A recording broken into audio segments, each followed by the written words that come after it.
This is a run through of workout 1 with your kettlebell. The first exercise we're going to do as part of our workout is the split squat with kettlebell. So take your kettlebell and hold it up nice and high on the chest. I'm holding onto the handles with both hands and tucking that under my chin. I take up a split squat stance and I'm going to do 1, 2, 3, 4, 5, 6, 7, 8, 9, 10. You'd also do the other leg, and then you'd move on to your second exercise, which is the plank with the row of the kettlebell. So for this one, set up so that the kettlebell is underneath your ribs. Place your feet a little wider than you would for a regular plank to increase your base of support. This kettlebell is inside my hand span, okay? So that when I take a grip of it and pull it, it doesn't tip me over to the side. To initiate the row, I'm bracing with my back, pushing this hand down into the floor to steady myself, and it's the action of taking the elbow backward that is doing the work for the big muscles of the back. We're not interested really in how high we get the kettlebell, so we don't want to sort of twist the wrist or do any of this business. Simply take the elbow back, squeeze the shoulder, and then take it back to the floor again. Okay? Next exercise is the good old kettlebell swing. So for this one, take a comfortably wide stance, kettlebell in 2 hands, soften the knees, and start by initiating a back swing. So from here, in the American football hike position, back swing, drive the hips through. Drive the hips through.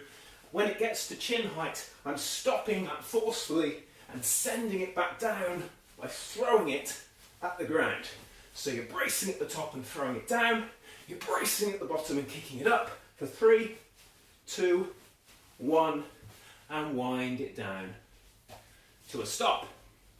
The side bending with kettlebells exercise, this is going to be tricky to demonstrate because I don't have the height on the screen here, but you'll have to take my word for it that I'm keeping this kettlebell high over my head with a wide stance, my toes turned out slightly to facilitate this. This hand, I'm going to run it down the side of my body. I'm stretching toward my ankle. See what's happening with the kettlebell hand? It's pretty much staying dead still in the air, isn't it? As I come back up and go away again. So what I'm not allowing to do is that the kettlebell comes across with me and wants to topple me over. It stays put. I lean, I come back. I lean, I come back. Okay? That's the exercise. The kettlebell side bending. Okay. Last one on this rotation, the clean and press. For this exercise, your kettlebell is held one-handed. I'll do this quarter turn to the camera so you can see it best. It starts off with a swing action. The swing action is modified. We're going to pull the kettle out of the air. So it looks like this. Starts with a swing, pull it out of the air into the shoulder.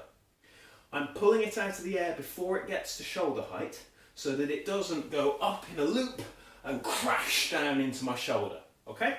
I'm swinging, I'm pulling that out of the air. The pull action is to drive the elbow back and roll it under so that that V of your arm is where this kettlebell ends up sitting. Okay? So see it again, up and pull it into the shoulder. That's the clean. The press is to dip and drive that overhead. And then out we go. Swing, pull, up. Shot put out into the next swing, pull, up. Shot put out, swing, pull, up. That is your kettlebell clean and press, and that is the end of lap 1.